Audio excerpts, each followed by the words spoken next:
very much.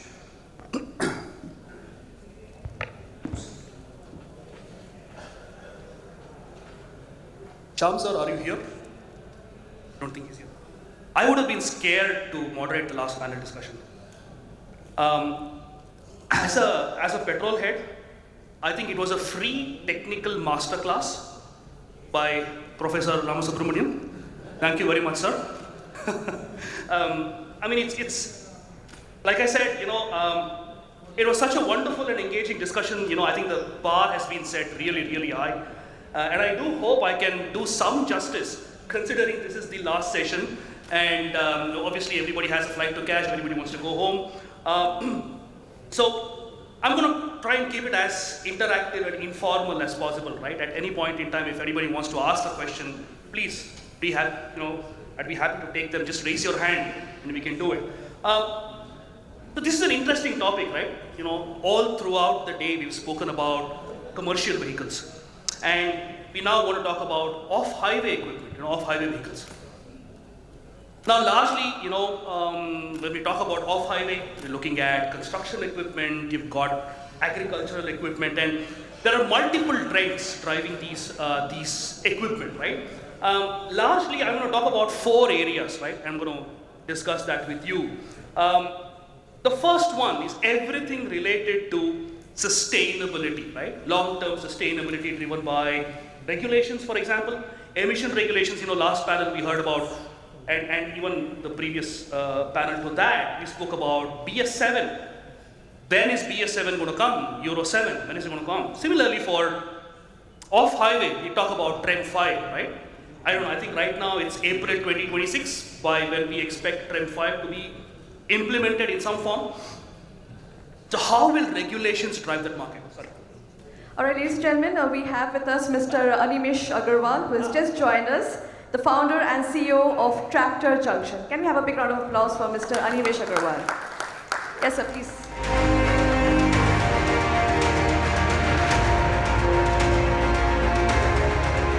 Thanks Animesh for joining.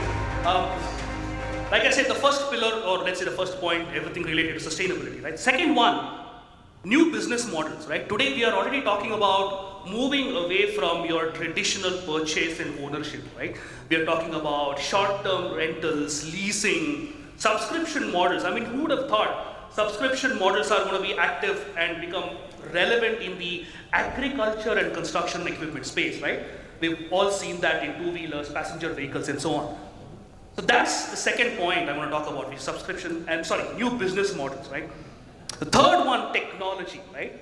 When I say technology, everything related to autonomous, ADAS, software-defined vehicles. I mean, you'd be surprised at the amount of software content today that is being leveraged in autonomous construction equipment, typically geofence, right?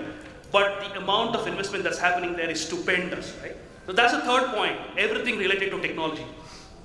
The fourth one, a little generic, I would say, on energy management, right?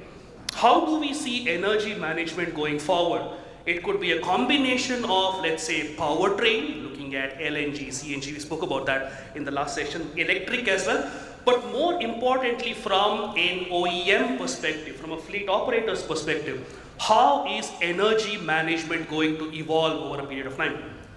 So these are, let's say, 4 or 5 key points that I want to talk about. Obviously, my panelists, if there is anything else you want to add, please feel free to do so. But I want to first start with Sharwan. Sharwan, you represent a construction vehicle or a construction equipment OEM, right?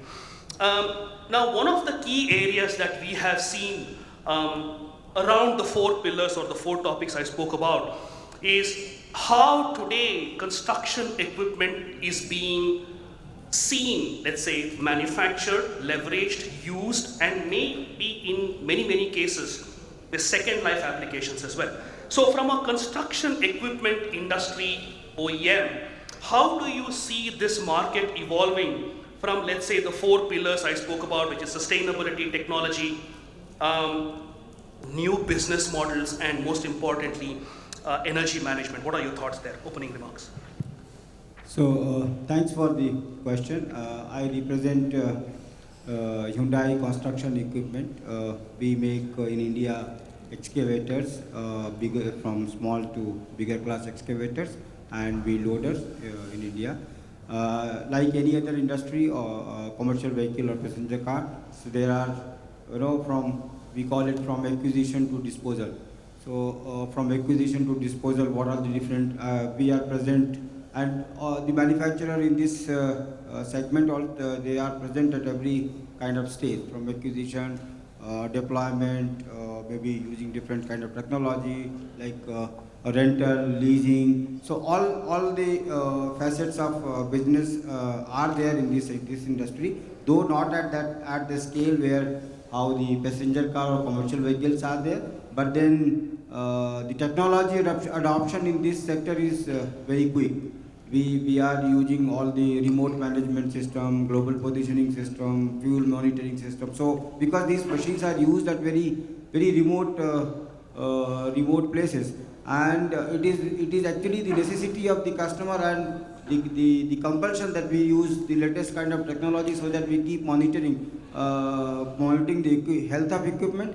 At the same time, we also monitor the progress of the project which is happening. So, for example, like compaction in the road, compaction is happening. Once compaction is done, you can't find out whether the compaction is done or not done. So, you need technology to do that. So, all these new business models which possibly give us that kind of transparency and trust that okay, this compaction is done and this is what the quality of the road you can have. So my point is like at the same time like disposal. After 15 years, there is no scrappage policy for construction equipment as of now. But then the equipment generally in this segment, what is happening? The manufacturers are doing the work which maybe government could be doing or maybe some. So everywhere the manufacturers, from skill development to the disposal of equipment, manufacturers are there. Right. There is no what you call licensing school which is giving license to construction equipment operator. Who is taking this ownership? Manufacturers are taking. We train the operator how to operate because it's very critical. But unfortunately, in our country, we do not have an agency which is giving license to operator and say that you are licensed to operator to operate a backhoe loader or excavator or something like that. So all these owners, all this ownership is taken by the manufacturer. We do the training, we do the refurbishment of equipment, and then we find the second user, and then now slowly the trend is happening. Okay, the used machine equipment market is happening. There could be some kind of platform where the used machine can be sold. So I think all the manufacturers in this segment they are doing their bit to adopt the latest technology, these business models, renting, leasing. So I would say the adoption rate in this sector is quite fast. Right. And just to continue on the point you made, Barkha, I want to come to you now. Sharvan spoke about second life applications, training, digitization as well. And I think you represent, a very niche transport services provider which, specializes in transportation of construction equipment or off-highway equipment, right? So we were discussing this a little earlier as well. One of the key areas that today is the need of the hour is how do you leverage the resources that are there at your disposal, and make it available to a larger set of, let's say, transport operators or as a form of a shared resource, right? What is your thoughts or what is your vision on developing, let's say, a marketplace, for example, leveraging digitization and making it available to a larger audience? What are your thoughts there? तो of highway vehicles ने तो already use करे हैं. There are many platforms जहां पे rent करना हो अपनी गाड़ी को, सो दे कैन रेंट. अगर किसी को वो व्हीकल लेना है, so there are platforms where they can take on per hour basis, per day basis और even project basis, so that उनका कैपिटल एक्सपेंसेस इसमें सेल बचता है. व्हाट्स मोर इंटरेस्टिंग इज कि ऑर्गेनाइजेशंस जो गवर्नमेंट अप्रूव ऑर्गेनाइजेशंस होती है फार्मर्स की, पीपीओ, देयर आर 50 पीपल की ऑर्गेनाइजेशन जहां पे इन 50 पीपल की ऑर्गेनाइजेशन को सब्सिडी भी मिलती है एग्रीकल्चर इक्विपमेंट परचेज करने पे, प्लस लोन भी मिलता है. So when these 50 people are combiningly purchasing an equipment, तो उसका यूसेज जो प्रॉपर होता है, इतना जो हम एफर्ट्स करते हैं, OEMs करती हैं व्हीकल्स पे कि उसको हम यूज कर पाए, so that happens actually because of this platforms. Right. So even we as a transporter get to learn from these things ki how we can also use our vehicles like this. I mean, that's a very good point you make, Barkha. I want to take that point to Animesh. Animesh, you are the founder of Tractor Junction, right? And Barkha spoke about something very, very important that's more relevant in these times, which is rentals, leasing, and as a shared marketplace where you don't have to worry about purchase and traditional ownership, but at the same time you can leverage this equipment on a need basis, right? So what has been your experience in terms of the upcountry markets or the rural markets or the rural farmers leveraging a platform or a digital platform like Tractor Junction, right? And what kind of services do you see preferred by, let's say, smaller farmers, probably have a smaller land holding, maybe 3, 4, 5 acres, which is, let's say, the trend in India. So do you see a shared equipment business model becoming more relevant in a country like India? Thank you. So, just to elaborate a little bit on who we are, so we obviously we have a brand called Tractor Junction, which is the most well known, but we also have Truck Junction and Infra Junction, Right. which are marketplaces for new and used trucks and construction equipment. New and used, yeah. Yeah, and we get more than 70 lakh unique monthly visitors on these platforms from upcountry markets. So this number in fact is a testament to the fact that users in upcountry markets have also started realizing the importance of third-party independent information providers Right. who can assist them in making the right purchase. Right. We obviously also have a full stack used business for construction, for commercial vehicles and tractors, where we do the fulfillment ourselves. But for everything else, we are a pure marketplace. Coming back to the trends that we see on shared equipments in agriculture space per se, tractor is not just an agricultural product, point number one, right? It's a multi-utility product, and you see the tractor industry almost growing by 40% in the last 4 or 5 years. This has not been due to some paradigm shift in agriculture. It has been due to the massive infrastructure push coming in from the government, and a tractor hence finds multi-utility applications. Now, when it does so, it happens only because of unorganized rental, which is very, very prevalent in the rural community. When a farmer or any user buys a tractor, he has already incorporated the fact that he is going to be making rental income on that tractor. The opportunity to organize that piece is very, very difficult. Now, unlike Uber or Ola or Rapido or construction equipment, Right. where the utility is very, very planned out. Right. Agricultural tractors, especially in agriculture, the demand is very, very localized Exactly. and very, very seasonal. Yeah. The entire village needs the tractor in the same 10-day period. And a tractor penetration, while at 5%, it is still readily accessible to anybody who wants to. So it is very, very localized, very, very seasonal, and very, very credit oriented.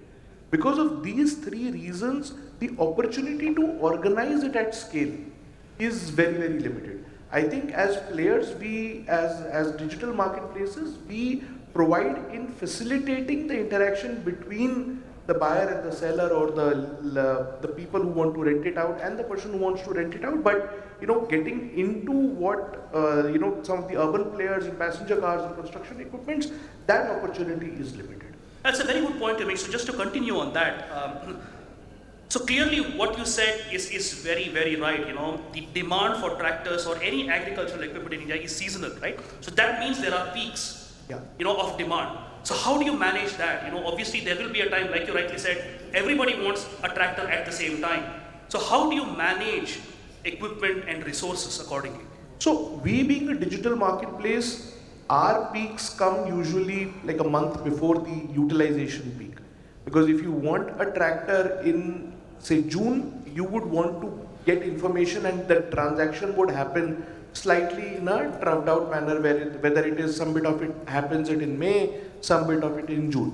But obviously, since we are not into fulfillment of rentals, we don't go through these peaks and troughs. We are just facilitating connection between the person who wants it and the person who has it. Right? And that obviously it goes through its peaks and troughs, but it does not impact our business in any material way. I see. That's a good point, so I'll come back to that. So, Yuvraj, I want to come to you now. It's good to see you in a completely different avatar from what we've discussed earlier. So, you again come from Volvo Construction Equipment. Again a global leader in this space. One of the topics I want to talk to you about is specifically on, let's say, technology, number one, because we have seen, the construction equipment becoming probably one of the leaders in adopting any form of, let's say, advanced driver assistance or even autonomous driving solutions, right? Let's say, for example, mining operations, right? Or any form of construction, in a geofence location. So completely lends itself to an autonomous solution. One of the key areas in the investments that we have seen by some of the global majors, including Volvo, is to develop solutions that integrate the user interface for the driver and also the fleet operator, or let's say a company that is going to lease out or rent out this equipment. So from a technology perspective, how do you see this evolving? And to continue on the point Sharwan had made earlier as well, with driver training, right? And the need to educate the driver or the user or the actual user of the equipment. How do you see these challenges being met as we see an increased proliferation of tech? Okay, thank you first of all, Kaushik, for this question. I would like to say, just like any other sector, even technology is continuously evolving in this sector. And primarily the need for technology evolution is coming from two aspects. One is to enhance the safety. Safety has been a concern globally for this sector, and that's where a lot of sensors are built in, which are, like you mentioned, are integrated in the interfaces, and they are the ones measuring different parameters of a machine, and that's where driver is kept more informed. The usage of cameras and sensors, making the machine more safe to operate, easy to operate at a in a site, at a mining site or construction site, and enable the operator to be able to take those decisions and calls about the surrounding, leveraging data. The second part of the technology evolution is around connectivity, and that is stemming from the core need of improving the productivity of the machine or leveraging the machine's efficiency potential and ensuring that machine is able to be used effectively. And picking from Sharwan's point about training plays an important aspect, plays an important role in telling the driver the features and the technology pieces that have been developed to basically make the operator aware about the potential of a machine and let the operator leverage the machine to its fullest potential, enhance productivity of a site, at the same time improve fuel efficiency, because the kind of utilization these machines have, even a liter per hour saving can give you massive gains. And when it comes to integrating these interfaces with customers like the fleet operators or the site operators or in charge, is giving them that visibility. Right. I think there are thousands of variables at a construction site, and a lot of these variables can impact your production, your costs, even your utilization. So when technologies like telematics integrated in a machine is given as an interface to the, to the operator as well as to the site in charge with the right kind of analytics and insights coming from how the machines are being operated, a massive amount of productivity gain can be achieved or cost savings can be achieved. And this technology evolution is not just coming from the OEM side, Right. but also from the companies which are into construction as well, like the contractors or big construction companies, because they are looking at when somebody is managing fleet of 400, 500 machines Right. across multiple sites. A lot of opportunities are there when data about machine utilization, productivity, and fuel efficiency is available. A lot of decisions can be made on how to optimize site operations, how to improve efficiency, how to improve productivity. In fact, even decisions on procuring, on procurement of which machines can be best fitted for a certain application. So, there is a constant evolution in terms of making the machine more readable through sensors, making the machines safer to operate, and obviously the third and again a very important track is on the fuel or the energy side, which is all sorts of fuel technologies and technologies like electric and hydrogen, etc., which is a parallel third track, which is changing the fuel system itself Right. to achieve emission reduction goals or to leverage energy ecosystem better. So just to continue on that point, Yuvraj, and that's a follow-up question to Sharman, you as well. Now, Yuvraj, you spoke about efficiency and productivity, right? One of the key aspects of that is after-sales service, maintenance, and spares, right? Today we have, in the construction equipment, we have seen quite a few Chinese OEMs entering the Indian market, right? Quite a few of them have set up some form of a localization or a manufacturing in India, but not all of them have. So for you, as companies who have a strong presence in India, how do you see this competition from a cost competitiveness product standpoint and also from an after sales and service standpoint? What are your thoughts on these 2 points and how you see the competition from the Chinese players? So see, the construction equipment or this kind of equipment, they're capital equipment. So Yep. one standard way is okay, the price of the product. Right. Generally, these products are not sold by the price only. So there is a concept called TCO, and where just to share with the audience here, construction equipment selling, the engagement level between the customer and the company is too much. So we know every activity of the customer, every activity at the site. So the product could be, maybe you can have the similar kind of feature, you can have similar looking product, but the after sales support is the key differentiator here. Yeah. So we focus on that kind of perspective, the after sales support, and we say that okay, give your remote control in the hands of customer and let him evaluate how best you are.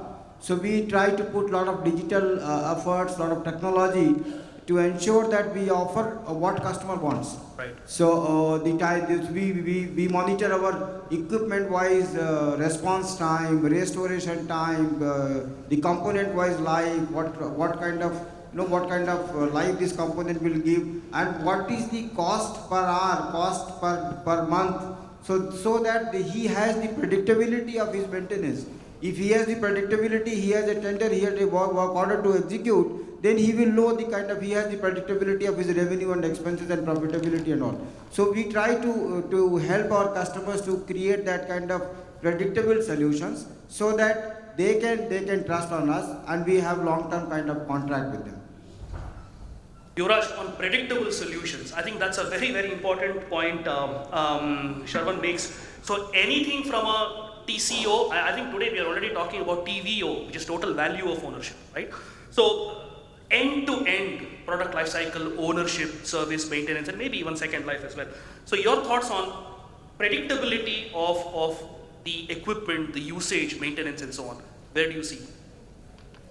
So, I just want to probably highlight on a service that we offer and which is, kind of coming from this thought process on predictability of machine usage and all the associated costs around it is called equipment as a service. Yeah. That is the way it has been designed, keeping in mind that a machine can have there is a life to it, there is a cost to it, and the applications could actually change, and sometimes also in a construction project or in certain applications there is only certain time the usage of a machine is required.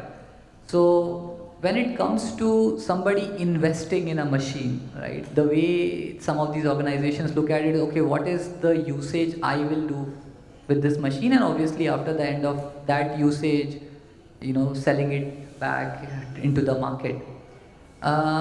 In the package that we are offering, when we call it equipment as a service, we are looking at purchase of a machine, we are looking at training of the operators, we are looking at ensuring there is optimum way the machine can be operated to get the maximum benefit out of it.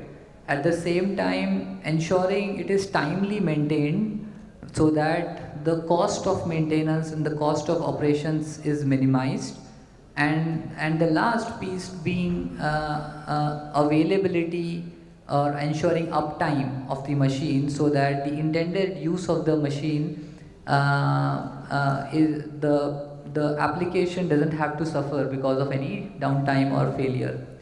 So when you talked about TVO, total value of the machine, this equipment as a service, as a package, is offered in that context where we are looking at how do we optimize the package for a customer so that the machine, instead of thinking about its ownership, its maintenance, the costs around it, the risks around it, the customer or the contractor is more focused on what I will get out of using this machine, and the focus is on the usage or the application and not around the machine and its its maintenance and driver operator training, etc. So this adds a lot of predictability in the mind of the customer and ensures that there is a focus on the core business and not around one part of the business, which is owning and managing the machine, and also looking at its financing and its end of life, its resale value, etc. All of those things are taken care of. So this is just one of the models, business models that has emerged.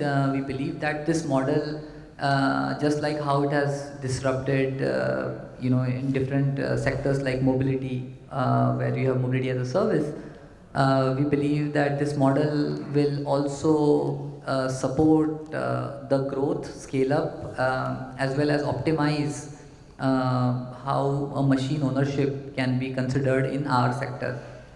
So that's the point I want to mention about. Yes, Sagar, coming to you now, just to continue the point Yuvraj made, equipment as a service, right? You come from a rentals business, right? So how do you see what are the key demand drivers today for rentals, number one? And how do you see this shift from, like Sharvan mentioned, construction equipment are fairly capital intensive, right? Not everybody has the bandwidth to be able to purchase and use them. So how do you see the rentals business evolving? And as a subset of that, where do you see financing today playing a key role in making rentals a little more attractive, a little more affordable? Thanks for the nice question. And first of all, I introduce myself. I am Sagar Savlani, Group CEO for MTNT Rentals Limited, a top leading rental company of India, for providing construction equipment, specializing in the MUPE, which is like a mobile elevated work platforms. For the access platforms, we do it. Coming to the point, yes, how it's managed, like for example, we are managing a fleet of more than 1800 equipments as of now, and it's really tough, like Agnetraji said, selling the CapEx equipment, you need to bind emotionally with the client. The first point of contact, the company, and the second sale, which should be by the after sales service, is very critical. Because if you compare, like for example, if I have to buy a car right now, or any user, they can do Google, they can search, they can do ChatGPT and find n number of comparisons between the cars. But if you talk about the construction equipment, it is not easy, right? To find right equipment for the right application, where the OEM play a very crucial role, and they are educating the mass in the country for providing a better infrastructure backup like service and the application, providing demonstration, and then coming to the infrastructure where we are developing as a rental company, it plays a very crucial role.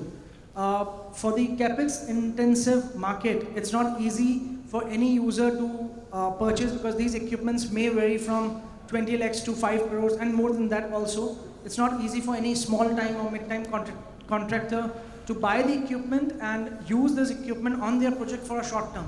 Even if the project is for 1 year, it's not a viable solution to buy the equipment.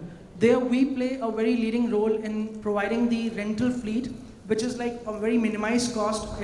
As we discussed, like it is bifurcated into an hourly basis, monthly basis, hourly basis, or yearly basis. We give the value proposition to the client, and it's make their life very easy. Because if someone is buying a capital equipment, the person has to maintain it, operate it, and then the entire headache comes on that. And we take the entire headache on ourselves. For example, if we provide a rental equipment, we have to service it, we have to provide an operator, and there should be reduced downtime. Because if there's a downtime of even 1 day, the rental, we will not get any rentals out of that from the client.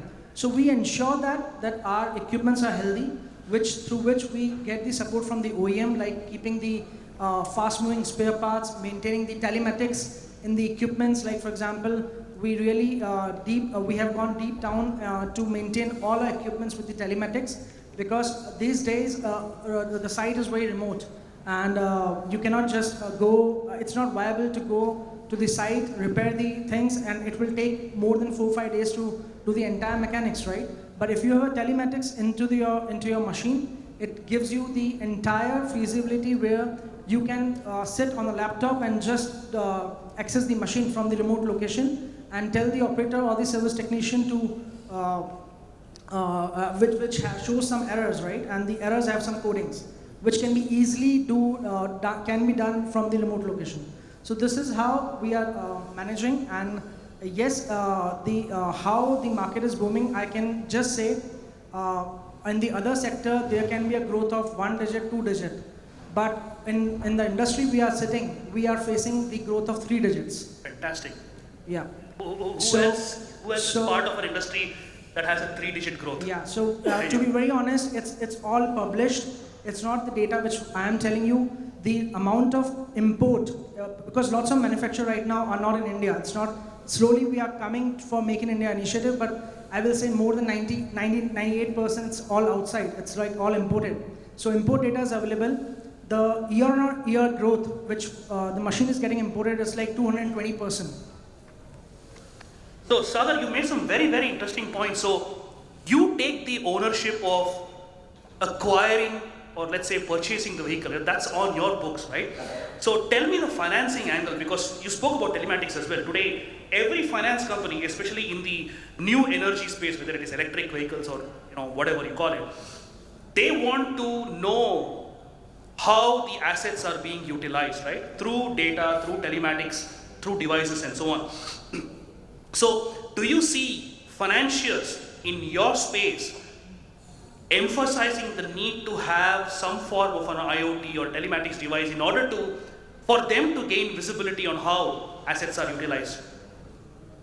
Yes, coming to the point of financing, first, yes, earlier, if I talk about 10 years before, the financing was really tough for these kind of equipments because bank was not accepting The hard fact was these machines are not RTO registered. Yep. Some of the equipments, not all, but few of the equipments are not RTO registered, and they feel that it's risky if you do not have any RTO registration to finance these kind of machines.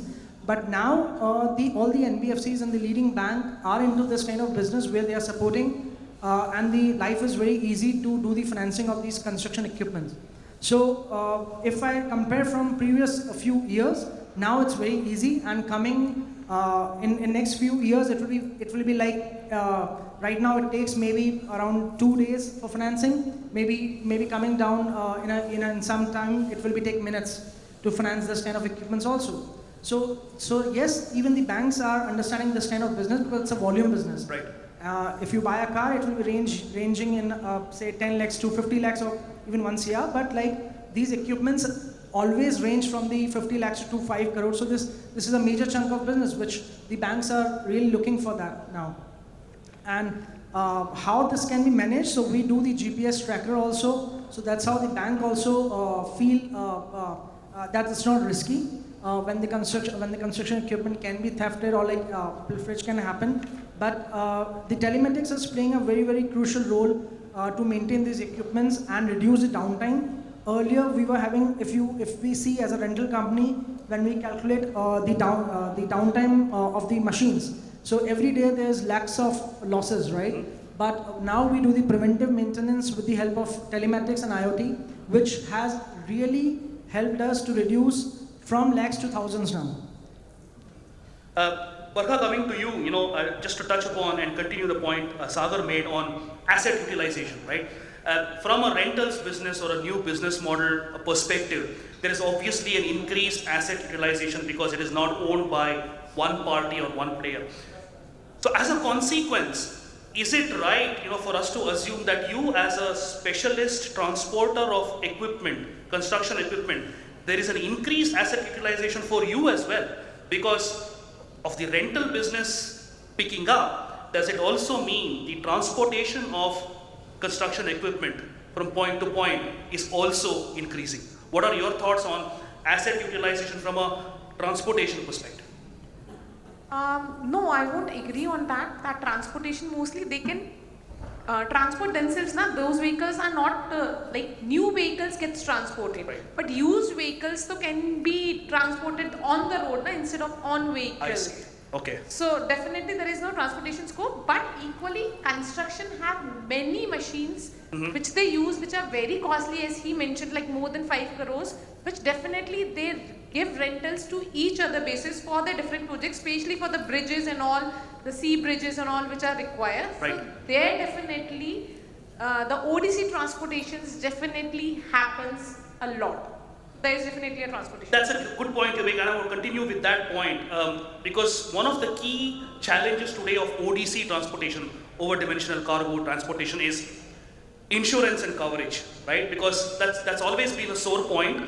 I've had the chance to discuss with quite a few insurance companies, and for them, this is a huge risk area, transportation of ODC. So as a specialist transportation services provider, how do you see the challenges of insurance being addressed? Is it a transportation, is it your responsibility?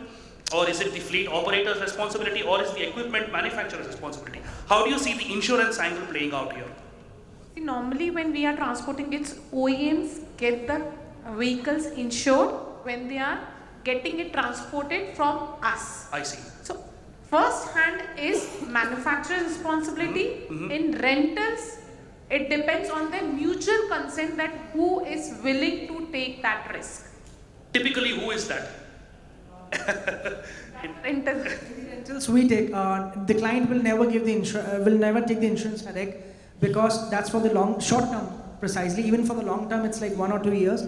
So it's our responsibility, and it has helped us a lot. A recent incident near Bharuch, our machine was toppled down from the when it was crossing the mountains. Yeah, the equipment was worth 2 CR, and if the insurance was there, and it has helped us a lot, right?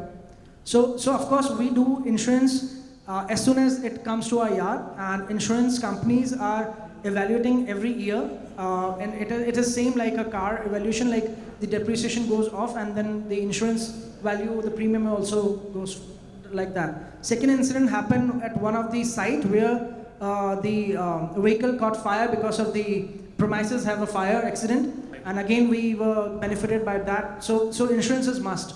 It's a part of our regular job. Excellent. I mean, we've been seeing quite a few insurance ads during the IPL matches. So clearly, insurance is the way to go. But One thing to add, Yeah, in yeah, this yeah, kind please of go ahead. equipment, generally, like in car, we have cashless. yeah, So this is maybe some insurance company, they are sitting here, so they, this could be one of the scope. Now some insurance companies are coming up Right. because the insurance cost is like, it is reimbursed. So Correct. they need to spend money and then claim it the back. claim comes. So if the insurance company can devise some kind of system, because there are no standardization of the processes, Correct. servicing done, the cost of servicing will be this kind. So like in car, you have every component is defined, the service labor charge and the price of the part. Right. In this kind of machines, these systems are not that mature, and you cannot have every component wise kind of standardization. So the cashless is very good opportunity for insurance companies in this segment, because now it is maybe the industry size is now growing, and this can be a very good opportunity for them. Continuing on that point on insurance, Sharman, I think the last panel also discussed about multiple sources of energy, right? CNG, LNG, hydrogen, electric, and so on. So maybe not everything is applicable to construction equipment, right? Today we've got obviously conventional, diesel in some cases. We've got electric. So from an energy management perspective or a propulsion perspective, how do you see electrification in the construction equipment space? So construction equipment is on the same boat like commercial vehicles, because we are following the same suit, and we are equally rather not confused actually. We are having all kind of experiments. So Hyundai as a company, we are working on two paths today. We are working on hydrogen and we are working on electrification. So we have launched some equipment in the recent exhibitions with electric bags and Right. small excavators. We are also working with Hyundai Motors and other associate companies with the hydrogen fuel cells. So, but then the adoption and maybe the infrastructure for the construction equipment sector, it will take some more time, because these machines, they work on the remote sites and charging, and that kind of infrastructure is a challenge. So dependency on infrastructure is a big challenge. It will be, more challenging will be more difficult than maybe for the commercial vehicle or the passenger cars. Understood. Animesh, coming to you now, one of the points that we've been discussing is as a service model, right? And one of the key areas that we have seen in India is farming as a service, right, as well. Especially if you're talking about small land holdings, and we've got conglomerates here that look at consolidation in many ways, shared equipment as well, and farming as a service becoming a commercially viable value proposition today, right? At least in certain pockets. So from your perspective, how do you see this as a service? It could be X as a service, as we call it, right? Anything could be as a service these days. So from an agricultural perspective, from a farming perspective, do you see that as a sustainable trend, especially if you're talking about better asset utilization, better usage of equipment? So see, from a financial perspective, from an economic perspective, we could talk about whether it makes sense for a conglomerate to not, for an agri-processing industry to not work with individual farmers, Exactly. but take that entire piece of land and do it themselves. For example, sugarcane mills in Maharashtra or Western UP, but there is a social angle to it, right? Agriculture still employs 70% of India's population, right? Whether that population will allow them to take away the land, do the cultivation, and then pay them as a rental, that is a difficult question to answer. It has not happened till now. A lot of control, yes, is being governed by the conglomerates. For example, they govern what quality of crop they should grow, what is the fertilization period, what kind of fertilizer should be used. All of this SOP is being provided by the purchaser, right? whether it's a snack company in Gujarat growing potatoes, whether it's a ethanol growing plant which is being set up in Haryana and Maharashtra. So they are governing through SOPs, they are governing through what needs to be done, but the person actually doing it is the person who owns the land currently. So it's not, as a service per se, it's a lot more mutual, it's a lot more cooperative because of the socio political angle to it. Interesting. So it's a combination of the value proposition being offered on the one hand and the mindset that it's my land and I don't want somebody else to be working on it. Yes. Yeah. Because farmers are slightly like a trust deficit community, right? That is why the adoption to innovation in any aspect, whether it's digitization, alternative energy, it's slightly slower in that strata of society because, again, their ability to trust something new is slightly on the laggard end of the innovation adoption. Interesting. Now, before I open up to question and answers, from the audience, I just want to come across each one of you. If you could take 20 seconds, 30 seconds to say, okay, if I had to ask you from an off-highway equipment or let's say off-highway perspective, what would be the top 2 trends that you see from all the points that we discussed? Customers, technology, energy, new business models. If I had to ask you, place your bet, like Shyam sir mentioned in his previous panel, place your bet on 2 things, what would those 2 things be? I would say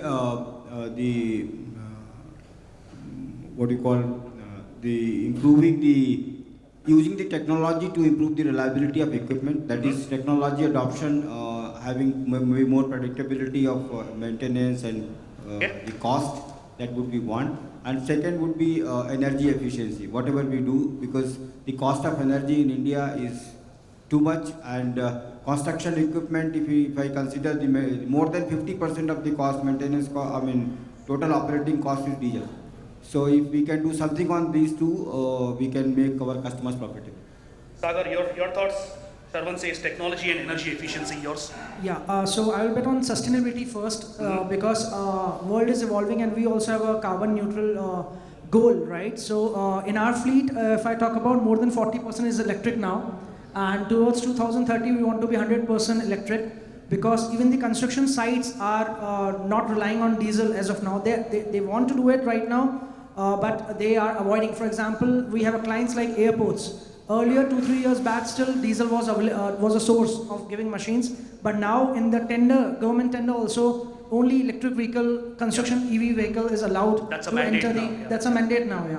So the world is evolving and we want to change, and we are on a pledge to do it by 2030. First is sustainability, and second will be digitization, because that's give a better control on our equipment.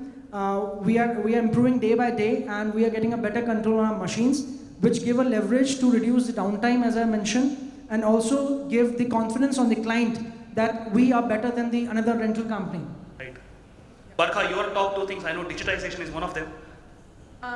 Mechanization of agriculture in India is only 45%, whereas in abroad it is 95%. So I think there is a lot of gap which will be filled in the coming area because of the adoption of these technologies. Right. So one is this, and second is renting. Again, I'll say ki rental, these platforms will be more used by the end users. So better utilization of the platforms is Yes. something you look forward to. Understood? So from capex to opex. Exactly. Yuvraj, your thoughts?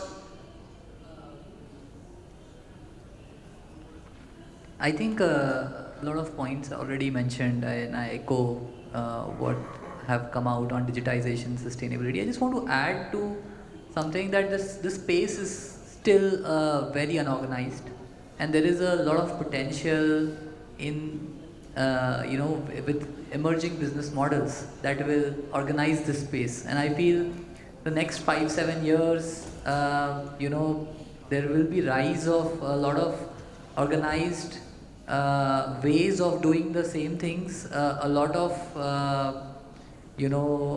corporates participating in the currently unorganized spaces, whether it's rental or whether it is training of operators or whether it is the parts or the aftermarket service, etc. So there is a lot of potential. I feel this whole space is expected to undergo that transformation of being organized and supporting the development. And I think the other part I would echo with my co-panelists around the technology, which will and technology encompasses, in my view, both the digitalization aspect and the sustainability aspect, which is going to make these machines far more efficient, far more productive, at the same time less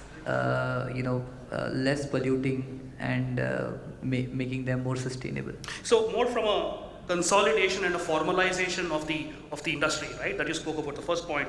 So Animesh, that ties into one of the points you made earlier as well, right? From a consolidation perspective. Yeah.